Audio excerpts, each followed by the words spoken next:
بالله من الشيطان الرجيم. بسم الله الرحمن الرحيم. اللهم صل على محمد وآل محمد. صباح الخير، صباح العافية. شلونكم بنات؟ شلون الصحة؟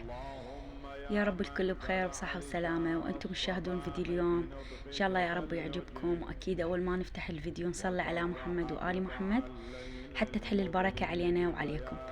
هنا بنات قعدت اليوم من وقت وحبيت اسوي حملة تنظيف على البيت وعلى الثلاجة بعد ما تريقت والحمد لله والشكر.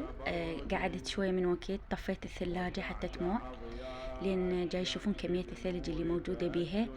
ومن اريد اطلع لي شغلة او احتاج لحم او شغلة اطلعها من الفريزر يعني بصعوبة تطلع عندي، فقلت خلي انظفها واموع الثلج اللي بيها وارتبها. هم صايرة هوسة هنا خاولي، وخليت شوية بيزاهي وشوي ونه معطر وبديت انظف بيها بهاي الطريقة. ضروري بين فترة وفترة نسوي حملة تنظيف على الثلاجة ونرتبها وننظفها. هنا بنات جاي يشوفون هاي السطالي مالت الروبة، أنا ما أذبها، أغسلها وأعقمها وبعدين أترسها مي نظيف وأخليها بالفريزر. صراحة أنا كلش تعجبني هاي الدبات، لأن شنو بها قبق يعني أقبقها، فما يصير بها لا ريحة اللحم ولا يصير بها ريحة زفار. وحتى من تطفى الكهرباء وتموع الثلاجة تدرون هذا النقاط مالت الفريزر يوقع بالمي فيصير طعم المي مو طيب. فأني دائما ذني أغسلهن وأنظفهن وأخلي بين ثلج يظل المي نظيف وما عليه أي شيء بهاي الطريقة.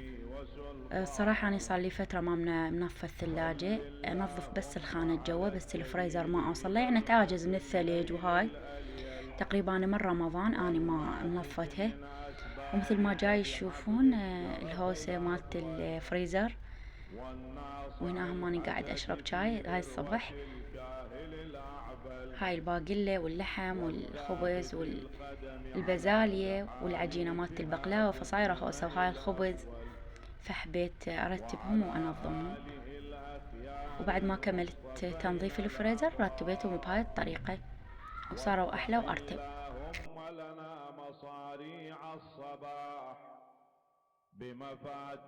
وهنا أنا هاي الثلاجة الباب الجوه هم صاير هوسة، حبيت هم أرتبه وأنظفهم فد مرة.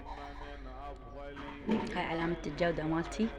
وهنا رتبيتهم ونظفتهم بهاي الطريقة ومسحت الجامات مالتها كلهم غسلتهم. وحتى هاي الشاشة مالت الدواء والكاتشب مايونيز الليمون دبس رمان كلهم غسلتهم ونشفتهم ورجعتهم للثلاجة.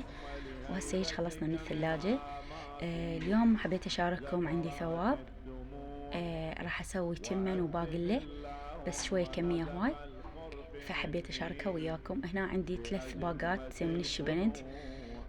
قصيت هاي الجو مالتهم وخليتهم بسطل وخليت عليهم ملح ومي وراح أحطهم شوية منقعين حتى يذوبون الرمل والأتربة الموجودة بيهم. هنا طلعتهم شوية شتم هوا. طبعا هاي زرعاتي هذن العشق مالاتي، أموت عليهم وما استغنى عنهم واعتني بيهم دائما. وإذا تموت وحدة من عندهم الصراحة ضوجا. والجهالي هم يخلونهم بين فترة وفترة تطلع وردة تطلع شي يشلعونهن. المهم بناتي هنا رجعت هذا الشبنت بعد ما ثرمته غسلته زين وثرمته. وهنا هم البصل ثرمته بهاي الطريقة. هنا استخدمت هذا التمن الحبة طويلة رز هندي نوعيته كل زينة ودائما أجيب لنا. هنا تقريبا 8 قلاصات تمن. راح أغسلهم غسل نظيف وأنقعهم تقريبا ربع ساعة مو هواي، وبعدين أبدي أطبخ بيهم. هنا عندي جدر كلش كبيرة إذا ما جاي يشوفونه يعني. شغلت عليه عينين أو 3 عيون من الطباخ يلا على مود يحمى الجدر كله عندي يستوي التمن كله ما يبقى بين حبة وحبة. استخدمت دهن جنة. دهن جنة معروف ما داعي أسولف عليه، نكهة وطعم كلش طيب ينطي للأكل. هو دائما يستخدمونه هاي بالفواتح بالأعراس الطباخين. وهنا استخدمت هاي الباقلة المعلبة. هنا بعد ما حمس عندي البصل وبدأ يذبل أنا مجهزة الشبنت وثارمته. راح أبدي أحمس بيه. الصراحة الشبنت كميته كلش هواية فما سويته كله، هذه تقسم من عنده فرزته بالفريزر يعني خليته بكيس صغير وخليته بالفريزر هم محتاجه. هنا بديت أذبن بالشبنت على البصل راح احمسهم هيك حمسة خفيفة، ما راح اذبل الشبنت كلش لان على مود تبقى النكهة مالته بيه. راح احمسهم هيك حمسة خفيفة بسيطة، واخلي الباقلة وهم احمس الباقلة وياهم.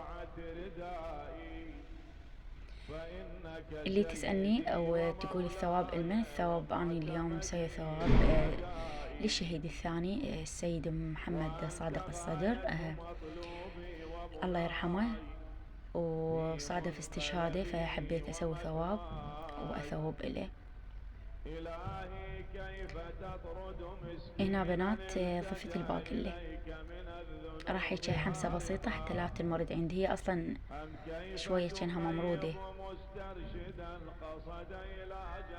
وبعدين ضفت التمن عليهم، راح اقلبهم تقليبة واخلي مي واخلي ملح واخليهم يتهدر التمن على راحته. وحياضك مترعة في ضنك المحول، وبابك مفتوح للطلب والوغول، وأنت غاية الشؤون ونهاية المأمول. وهنا بعد ما استوى عندي التمن وصار جاهز، طبعا اكيد هدرته على نار هادئة حتى يستوى على راحته. وهيش طلع التمن وياي بين حبايته يعني نثرية، لا معجن ولا شي. واني محضرة السفري وقلاصات مال روبة. طبعا هنا اني خلصت التوزيع يلا تذكرت انا ما مصورة، هنا اللي حكيت لكم يعني باللحظة الاخيرة. بهاي الطريقة اخلي تمن واخلي وياه روبة والجهال يوزعونه ان شاء الله يا رب ثواب واصل. وهنا حبيت اشارككم هاي المنتجات مالتي اللي انا استخدمها. الصراحة هاي الصابونة ابنية صديقة قالت لي عليها، أنا جبتها واستخدمتها بس يعني غسلت بيها مرة واحدة، بس والله العظيم يعني صابونة يعني مثل ما نقول توب. هاي صابونة الأرز، هاي الصناعة مالتها أعتقد هي فرنسية، بس والله العظيم يعني صابونة تخبل خاصة العطر اللي بيها، وسوي يعني نعومة للبشرة، تصفية فتشي. هاي أول مرة أجربها يعني وكلش عجبتني، إن شاء الله راح استمر عليها. وجبت وياها هذا المرطب مال البشرة اللي هو بالبرتقال فيتامين سي، هم ينطي نعومة للبشرة، يعني تغسلين وجهك بالصابونة وتنشفينه تخلين من هذا المرطب، هم والله يعطي تصفية للبشرة كلش حلوة. تدرون يعني الجو مالتنا متقلب حار وبارد، يوم يجي حارة يوم شمس حق قوية، يوم يعني أجواءنا لحد الآن بعدها ما صافية، لا هو صيف ولا هو شتاء. واستعمل هاي الركسونة، وجبت وياهم هذا المقشر، هاي تقريبا يمكن ثاني مرة أجيبه. يعني هذا المقشر والله كله زين، مو بس الوجه حتى للجسم، وهم يعني بعطر كلش حلو. وهذا المعطر هم أنا أستخدمه للملابس، يعني ريحته فواحة. وهنا بنات بعد ما كملت كل شغلي وخلصت، هنا سويت لي هاي التعلولة. ان شاء الله يا رب عجبكم الفيديو، واذا عجبكم الفيديو لا تنسوني من اللايك والاشتراك. ان شاء الله التقيكم بفيديو جديد، مع الف سلامة.